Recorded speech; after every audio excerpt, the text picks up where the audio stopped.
Okay, today's video is going to be a little bit different because I went down a rabbit hole. It was inspired by you.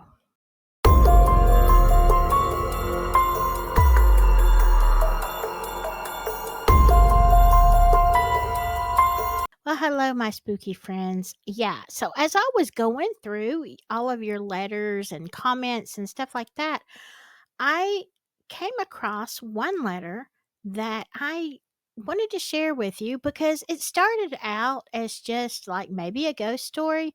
And then down the rabbit hole I went. So let me take you on my journey. Okay, this was sent to me by Wise Coconut.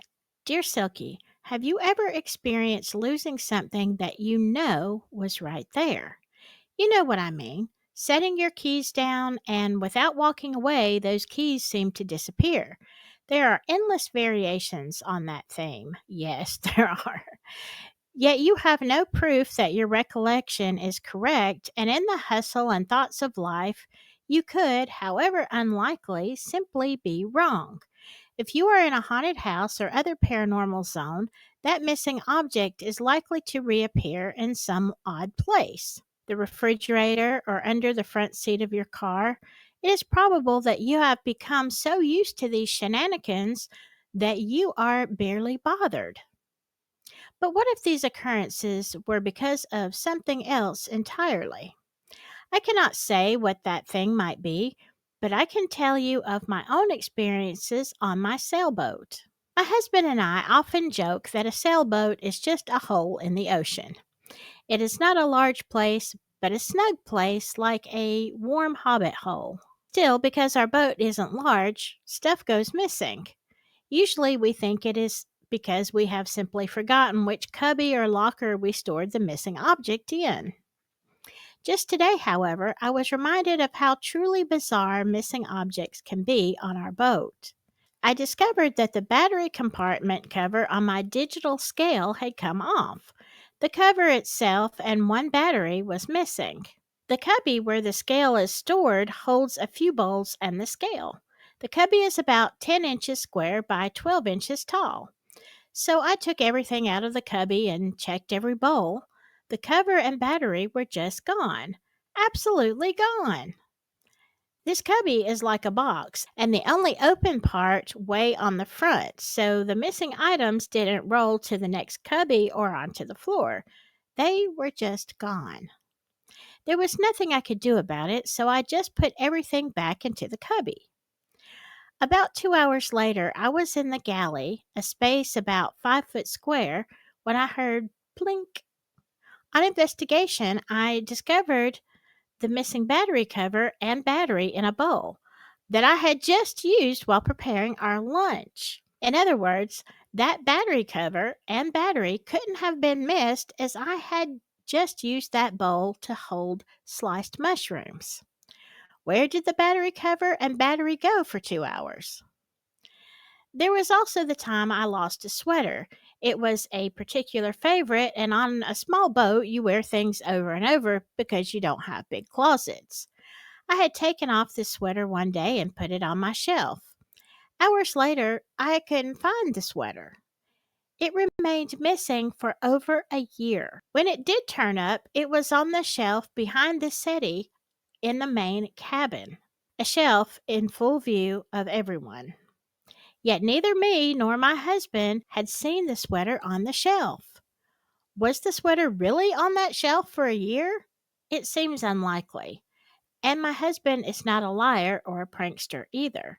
Do you have any theories? Well, when I read that story, I thought about the many things that have happened here. The biggest one was with the, reading glasses that a friend and I both saw on the coffee table, and then it disappeared. We turned the room upside down, and I thought, you know what? I've got another pair in the car, and he had helped me search, and we both went out to the car. We came back in, and there were the glasses on the coffee table where I had left them, but were not visible for about 20 minutes.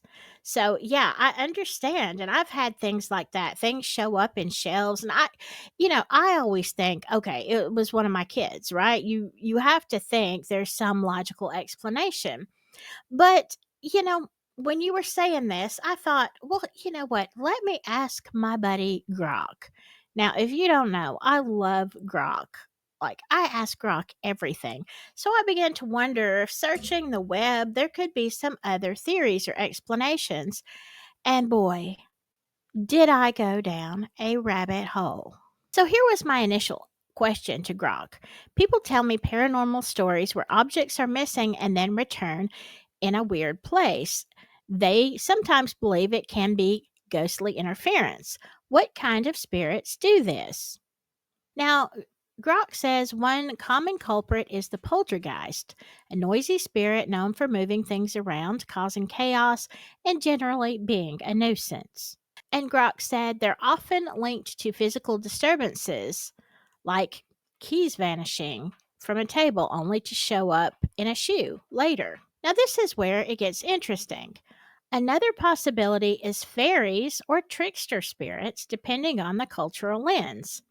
He goes on to talk about Celtic traditions and, fairies and stuff like that. And, I think we're real quick to think it is a ghost or a trickster spirit. All right. We don't seem to have any problem with ghosts and that kind of paranormal. But when it comes to fairies, we're like, yeah, whatever. Now, it also mentions another spirit. I don't know how to say this. I'm gonna say Domavo, I don't know. It's Slavic mythology, and that is a household spirit that might misplace things if it's unhappy with the state of the home. Now, I don't know. What does being unhappy mean? Are you unhappy with me because I've got dishes sitting in the sink and you think I should be taking care of that? Are you upset because I painted the walls yellow? Is there something to it? I don't know. I've already told my daughter if she turns my house when I pass into her 70s orange and green dream, I'm going to come back and haunt you. Don't you be touching my house. At least not with that. Now, Grok also talks about residual energy and imprints, which most people understand. And if you deal with paranormal stuff or you see it, experienced it, I think there's even some studies that are scientific that talk about residual energy, but that doesn't really explain how it could currently affect what's going on without there being an actual entity behind it. So I thought, well, we talk about trickster spirits. I really don't know anything about fairies. The next question I asked Grok is I said, tell me about Fae. Those are fairies. Is there any evidence that that could be real? Now, of course, Grok goes into a long explanation of there's different types of fairies, not like Tinkerbell, but some are smaller, some are larger, and all of these different things.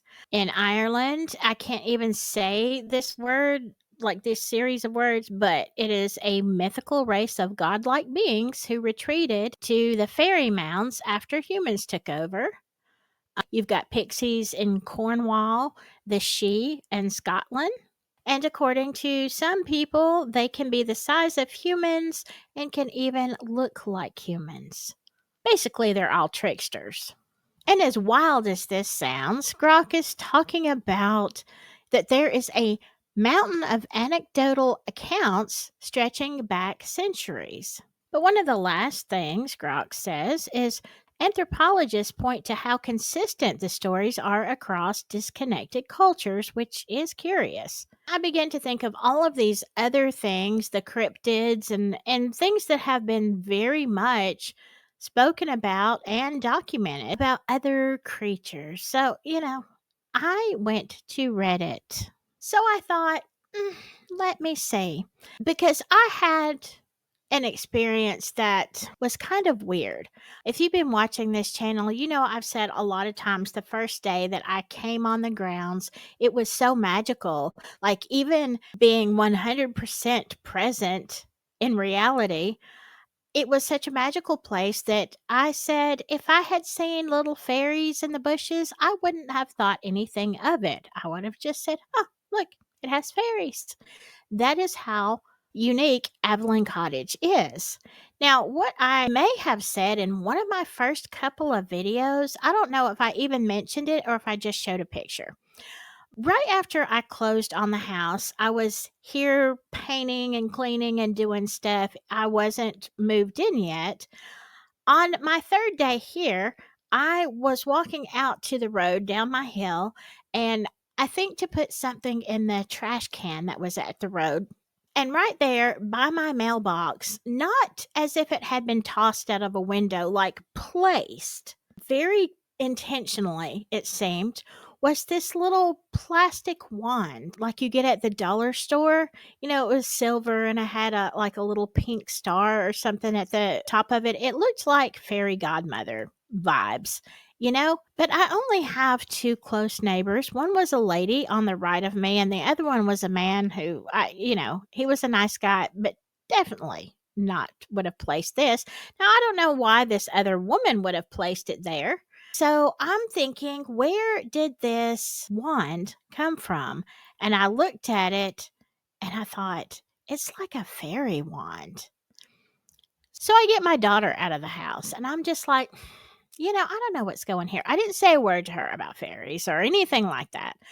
I just said, come here. I want to show you something strange. So we walked down to the end of the driveway and I showed her the wand. I didn't touch it. I said, um, look what just kind of appeared here because it hadn't been there previously. She was much younger at the time, but she was still a teenager. And she was like, oh my God, mom, don't touch it. I'm like, well, I wasn't gonna. What are your thoughts? She's like, said, I've said it's a magical place, almost like fairies live here. And I said, but that's crazy. And she's like, Mom, the Fae are real. Now, I don't know where she gets this, but she said, if that is a gift from the Fae, you need to not touch it. Like, you can't interact. It's just going to be one thing after another. And I'm like, okay, well, I don't really want to entertain fairies. And mind you, there are no children in my neighborhood, so it's not like this wand made any sense. So I left it there for a few days and I was cleaning and doing stuff. And finally, after a while, I didn't know what to do. It was in the way and I didn't want to step on it. And then I thought, what if it's a bad thing? What if it's a bad omen? I don't know. But she explained to me how the fairies were tricksters and you just don't engage. But I got tired of this wand sitting there looking weird and out of place. So I just picked it up and I put it in the trash can. I didn't think anything more about it. And I'm not saying I believe in fairies, but what I am saying is I had a series of unfortunate events that happened after I put that in the garbage can. Now, it wasn't devastating, but it was costly, aggravating, and some things I still have residual from. And I'm not even sure I believe anything other than just coincidence. But it was a weird placement and it seemed unnatural, if you know what I'm talking about. So it made me think, let me go to Reddit. All right, let me just see what other people say about fairies. Now, after looking at a lot of stuff that either I didn't understand or I felt was complete nonsense, I came across this What the What by poster What the What. They say check out Jacques Valley's Passport to Magonia. It is really interesting. He links UFOs and non human intelligence to angels and folklore through the ages. Current trend in these communities is that there are things on the planet with us that are either a coexisting, hyper advanced, or interdimensional species. Pretty wild, right? But listen to this congressional hearings in the U.S., orbs and TikTok face galore, reported by military personnel, and lots of intriguing stuff are coming out. Based on what the whistleblowers are currently saying, these things have made Mr. Valley's all the rage again. They're saying that there are a lot of people who are talking about their encounters. And then I found this by a deleted user. I'm from Liverpool, and when I was a kid, I was literally chased by them. You know, the way they say your imagination is wild as a child? Well, I just tried to pin it down to that. But basically, I ended up going to my mom and saying that I thought I was unwell because I was seeing fairies. And she was like, "It's just in your head. It's not real." They used to coax me into following them and stuff and taunt me and say really horrible things. I was a loner as a child and extremely vulnerable. And from what I had read later in life when reflecting on it, they love that type of child. One day, when I'd had enough, I went to where they'd usually be and screamed at them to leave me alone. I was shouting it so loud and made sure to be assertive. It actually sounds so weird to talk about it, but obviously, I was a child. It stopped when I was about 8. So I just thought, no, that wasn't even real. But a few years ago, I started reading other people's stories and seeing TikTok videos and stuff about people's experiences and was like, what? That happened to me too. I read that they abduct children and leave behind basically an empty shell who will always be sickly. Quite odd. But when so many people have their own experiences, surely we aren't all mad. So, anyway, this is where I am with this. Yeah, what we might call a trickster or a mimic ghost. I don't know. So, have any of y'all seen these TikToks on fairies? Because I haven't. I thought I'm going to look them up and see what I think. If you know a good one, a good story, then put it in the comments or tag me in it. I am on TikTok. I'm kind of just starting, I'm just playing around with it.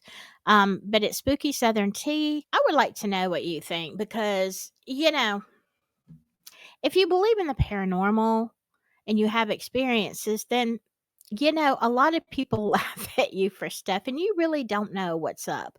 So, what do you think about fairies? And is it something that we should talk about? Scully? He's not really saying a word today. He's been very quiet. Anyway, tell me what you think. And please keep sending in those ghost stories. I love them. I've got a lot more for you. And if you like true ghost stories, which is what I usually do, hit the like and subscribe. Like, I think you should. I mean, it's true stories sent in by you, my subscribers. Have a lovely week. But whatever you do, just stay spooky. Bye bye.